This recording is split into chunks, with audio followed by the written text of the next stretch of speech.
Some guys want a blonde, right?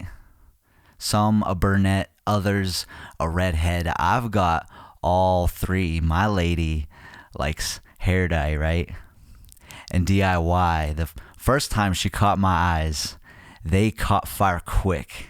2 embers and a haystack, the needle of my cardio compass, tap, tap, tapping my glass jaw like a jacked up woodpecker, and I couldn't decipher the morse code my thoughts became. All my focus lost in her twin pools of iris, watching them catch the colors of the Rockies right out of the air and blend them together as an oil painter does when testing a new palette. I remember thinking how I would love to taste her brushstroke, imagining the weight it carried dancing off her wrist like summer sun tiptoeing over skin, teasing, light to the touch. And her smile was the same cast. Golden fireflies, shy like a spark of lightning, but every bit as bright and hard to catch because she'd learned to hide away her light. But I could see it, tucked into the corners of her lips when that grin would peek out from cloudy Colorado sunsets, red-cheeked, blushing like a skydiver. I never wanted to close my eyes after that fall. Her nova just got me, Gravity kissed, starlit. I could finally cross falling in love off my bucket list. Some years later, of course, I'm awkward as fuck and spent too many mornings waking up wishing she was next to me. I babbled like a cobble stream in the middle of winter. I am hardly rivers. So it took me some time to form a conversation that lasted longer than my nerves, but when I finally really talked to her, I felt that glow surface just underneath my goosebumps. I felt my hard shell shed itself. I felt new growth, undercurrent, rapids, white-capped and rushing, another layer of heart, a brand new instrument. And the music that played wasn't just the rhythm or the melody or the percussion echoing through this valley. As much as I loved it, behind the bass was the practice. It was the patience. It was the great departure of bad vibes and so long letters to bad times. When she said she liked my handwriting, I felt like a kid again, almost tempted to sing out loud. The chorus in me setting itself to repeat, repeat, repeat the last thing she would say to me each night, and my dreams would paint so many pictures of us hand-holding that I'd wake up, imagination covered in color, thinking of anything important enough to say to her, from conspiracy theories about our favorite fictions to the complexity of the universe and how it kind of looks like a brain from far enough away, but how I'd never want to be far enough away to see that, because at the heart of it all, there she was.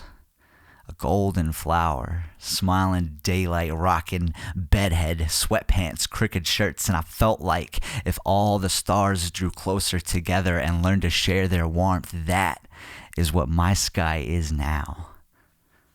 No shadows left in my skin, just the song of her touch. It's the moon watching us perform the dance he wrote for the tide and the shore when he was nothing more than a love-struck comet. And we started to wave back when we would notice. Now, our footprints travel back almost 6 years of wild coastal mountaintop. I never knew love like this existed, not for real, but when I'm with her, my mix don't clip, I don't bend, there's no break left in my bones, I'm not blind anymore. So go ahead, call me cliche for claiming my calamity was chased away by true love's kiss, but it's all in the evidence. Hearts no longer cold to the touch, hands no longer empty of love. We'd both been floated and frozen, and yet somehow we drifted into each other's atmospheres like 2 stray satellites, 2 celestial bodies coming into contact after years of just treading water. I just wish the bravery in me had spoken up a little sooner. Asked her out to dinner. Not waited so damn long, but good things come to those who wait. It's the practice. It's the patience. Because before this, before her key unlocked my chest, I thought it was buried. thought it had to be dug up, unearthed, cleaned and polished, picked apart for its worth, and then put back where it was found. It's not like that. Not at all. It's clear air. 14,000 feet above the ocean, she drugged the stale oxygen from my lungs. Its neck.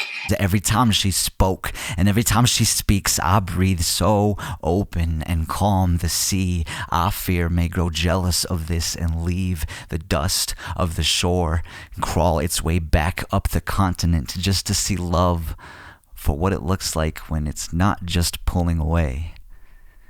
And I know we will all be pulled away someday when our graves come to find us. But when they do, when the sun sets for the last time on our story, when the horizon is standing there with a welcome sign no longer at the edge of our eyesight, I just want her name next to mine.